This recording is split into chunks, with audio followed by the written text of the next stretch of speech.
É uma violência muito grande, é uma menina de 9, uma menina com autismo, um garoto de 12 anos. É muito triste a gente ver que essa violência está chegando tão cedo. Essa violência, essa banalização da violência, essa incapacidade às vezes da gente se afetar, vai chegando na adolescência, na infância. Cada vez menos nós nos afetamos com a violência. Tem uma banalização muitas vezes dela e acabamos não sentindo como se ela fosse algo comum, né? Isso constitui a adolescência, isso pode acabar constituindo modos de subjetividade, modos de vida, né? Que podem chegar a qualquer idade, né? Essa violência na adolescência, nós podemos dizer que ela é muito rara, é um fato isolado, por isso, inclusive, que ele está chamando muito a atenção. Muitas vezes vai se perguntar se é possível prever, muitas vezes vai se perguntar como que isso acontece e quais são as causas disso. É fundamental, nesse caso, haver até mesmo uma avaliação de um profissional de saúde, uma avaliação de um profissional de psicologia que esteja fazendo a assistência não só da família dessa menina, como desse adolescente também, para saber como isso se fez, enfim. Mas aí a gente percebe que aí fatores múltiplos que levaram a esse caso, né? Nós vemos que há a possibilidade, não podemos dizer que o há, a possibilidade de haver um transtorno, a possibilidade de haver um histórico de violência e talvez como que a escola também estava lidando com isso. Pois é, a gente viu aí na própria reportagem a prima da menina falando que na escola ele já demonstrava esse histórico de violência, tiveram casos ali de agressão.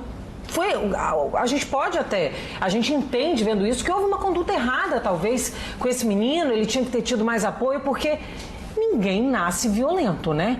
Isso, como eu ia falando, justamente isso é uma constituição. Não há um registro biológico, um registro de pele, um registro de raça, um registro de bairro, para que diga que você é violento ou não. Isso é uma bobagem, isso é uma produção de estigma. Na realidade, nós temos que perceber como se constituiu essa violência, como ela foi possível, né? Quais são as condições de possibilidade de nosso mundo contemporâneo para que esse tipo de violência aconteça e qual tipo de assistência, não só social, mas também psicológica, devem ser atribuídas a esses casos, a essas pessoas, a essas famílias, né? Portanto, aí vários fatores, não só psicológicos, mas também sociais, econômicos, que podem levar justamente a esse caso acontecer, né?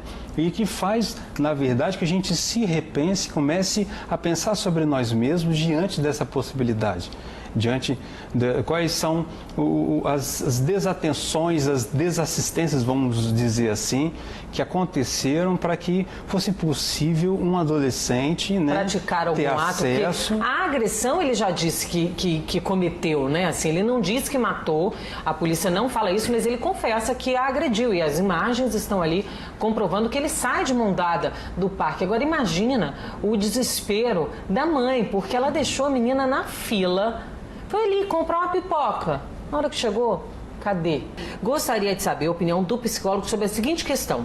Ele acha que esse menino deveria responder a um processo como um adulto, igual a um adulto? Se ele não é um adulto, por que ele responderia como um adulto, né? Isso não caberia. Existe uma legislação que faz com que esses adolescentes tenham responsabilidade pelo que faz. Não se trata de culpa.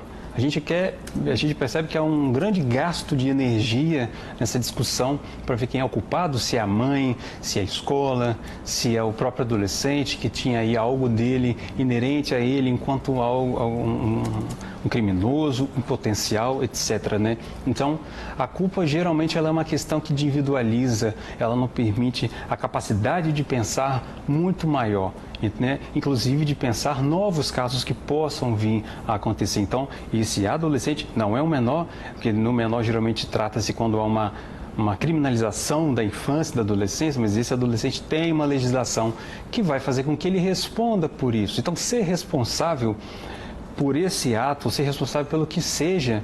Você, por exemplo, ser responsável pelo programa, você não é culpada pelo programa. Você é responsável pela sua vida, você não é culpado pela sua vida. Existem muito mais fatores que te afetam o tempo todo. Então, ele vai responder, é responsável Isso quem vai definir vai ser justamente, ele vai estar no nível da judicialização da vida, ele vai estar submetido aí ao Estatuto da Criança e do Adolescente, que visa muito mais a proteção e que ele tenha também os seus direitos garantidos, tá?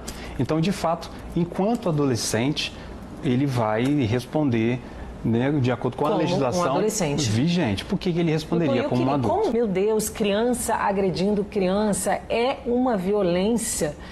E uma violência que chega tão cedo. Vou passar, agora voltar ao que eu tinha falado da pergunta, doutor. O senhor lida aí com menores que estão em conflito com a lei. São várias as situações. Como é que chegam esses meninos e meninas no instituto? Eles realmente já têm essa violência toda entranhada? Conta pra gente. Pensando nesses adolescentes que são internados enquanto medida de internação ou estão recebendo alguma medida provisória, a gente pode ver nos artigos em estudos científicos que geralmente os adolescentes que estão nessa condição são pobres, né, e negros, em sua grande maioria. E moram em grande maioria também em bairros periféricos e passaram por uma série de violências. É como se a violência fosse parte de seu cotidiano. É como se a violência fosse até mesmo uma possibilidade de identidade. Eu sou de acordo com onde eu moro, inclusive, né? É até mesmo uma criação de identidade a partir de uma vida em que se vive, mas uma vida em que se vive não se vive isoladamente, não se vive sozinho, não se trata de uma individualização de uma vida. Então ele acaba sendo resultado do meio em que está vivendo. Nesse caso, você pode perceber que é comum, portanto, haver a entrada de pessoas que têm justamente essas características, ou seja, marcadas, afetadas não só pela pobreza, também pela questão racial, também pelo bairro que mora. Nós podemos dizer que há um recorte aí desses adolescentes que habitam e que acabam recebendo as medidas socioeducativas. Aí quando o senhor fica falando, eu me lembro assim da minha mãe sempre muito preocupada com as companhias. Com quem que você está andando? Eu quero saber quem que está perto de você. E a gente ficar de olho mesmo, porque a companhia que a gente está pode fazer com que tomamos alguma atitude errada, que seja. Os pais têm que ficar muito atentos a isso. Seja na periferia, seja, olha, lá na elite, entre os ricos, isso é muito importante, né? Perfeito. Essa companhia tem que ser uma companhia, como diz inclusive a Constituição, né?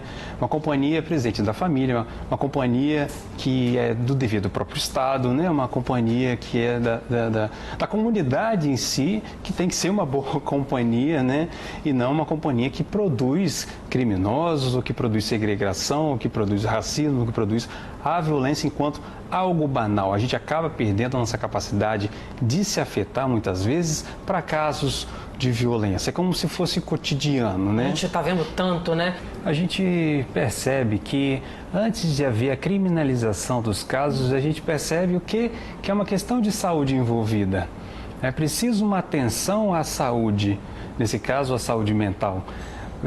Fica evidente em alguns casos que já havia manifestação, seja de uma alucinação, seja a dependência de drogas, né? Então, percebo que, em primeiro lugar, é uma questão de saúde que pode ter levado a um ato que aí, no caso, aí pode haver a criminalização do ato, enfim. Mas, em primeiro lugar, penso enquanto uma necessidade de atenção à saúde desses adolescentes, tá?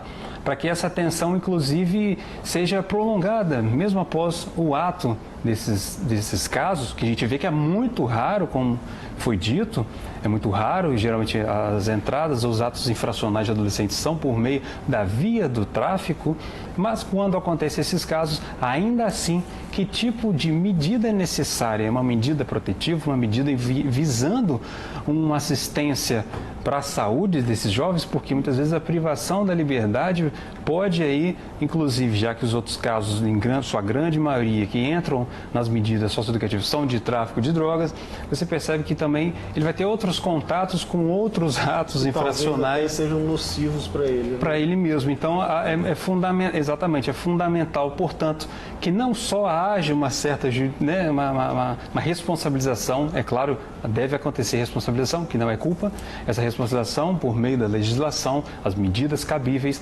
mas também considerar a saúde sempre. Esse adolescente tinha ciência do que fazia. Pensem, com no máximo 15 anos, ele estará nas ruas. Fui agente socioeducativo e sei que as internações não recuperam ninguém, pelo contrário, ele destaca aqui. Uma moradora de Jardim da Penha ligou para a minha redação, ela não quis se identificar, mas deixou o comentário dela. Eu acredito que as pessoas que fazem esse tipo de coisa não são doentes. Não depende só, são doentes, não depende só do local onde nasceu. Quem faz esse tipo de maldade é doente. Eu acho que as leis deveriam mudar para que essas pessoas fossem internadas, porque elas não têm condição de viver em sociedade. Por esse comentário, ela diz que, nesse caso, ela acredita que a pessoa está doente. Se ela está doente, ela precisa de quê?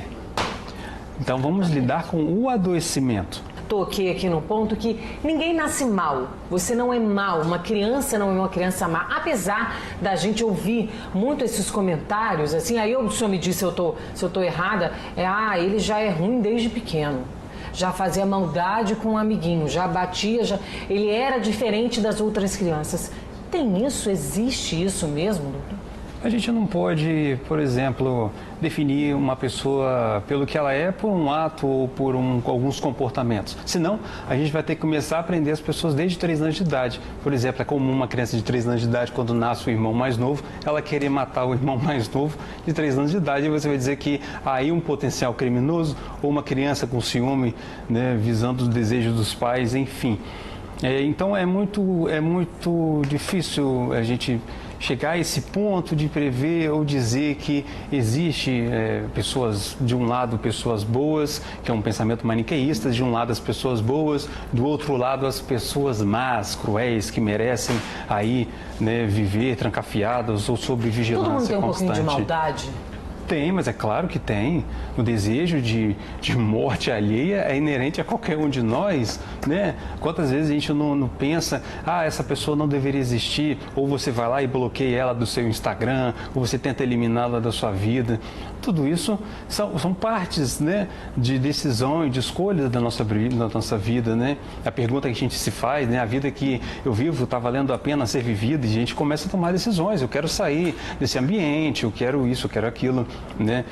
Não há ninguém imune a uma raiva, a um ódio, a um pensamento, né, que você vá ter um ato violento. É claro que você dizer que o que é bom, o que é o mal, já trata mais de uma moralidade, né?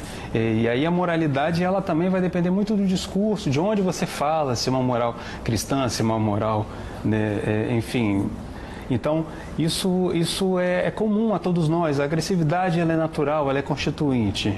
E aí a gente vem destacando aqui exatamente esse ponto aí, dessa maldade já estar presente no dia a dia, né, doutor? Essa agressividade, como eu disse, ela pode acometer qualquer um de nós, não em maior ou menor grau, enfim. Ele chegou ao ato, supostamente ele chegou ao ato, né? E nesses casos fica muito evidente que nós às vezes queremos que esses casos sejam punidos de acordo com como nós nos afetamos. Então as pessoas querem fazer às vezes justiça com as próprias mãos, querem tratar um caso ou outro com maior ou menor atenção, com maior ou menor severidade, mas nós somos seres civilizados, já existe uma legislação para lidar com essas situações, né? Existe a necessidade da atenção à saúde, como a gente já falou também. Então, vai haver aí a responsabilização desse caso, sim.